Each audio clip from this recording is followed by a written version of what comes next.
So my battery cutoff switch just arrived. Let me get this thing out of the box and let you see what it comes with.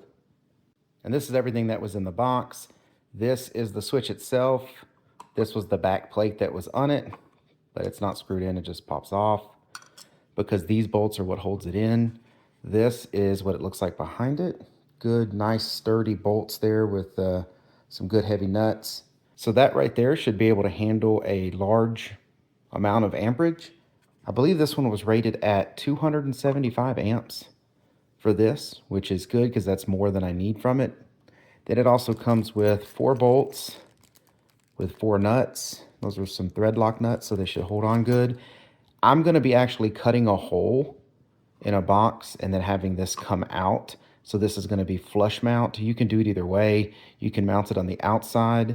Like let's say you didn't even want the plate on the back. You just wanted to mount it on a wall or something. You could do that, or even with the plate, whatever you wanted to do. But what I'm going to be doing is having it where just the switch part is sticking out the box.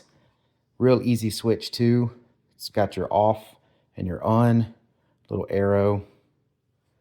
So real simple operation. You're either on or off. It cuts power from the battery or delivers it. Well, this is going to spin when I try to do it. That's it. But if this was bolted down, it is very easy to spin. I did want to also show that, so this is the back plate, but these little like pieces here slide in on the side. So if you don't need to run wiring through the side, you can just do it through the back. But if you need to run wiring to the side, you can just pull these out.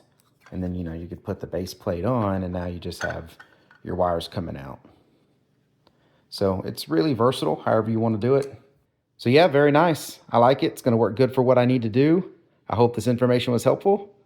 Thank you very much for watching. Y'all take care.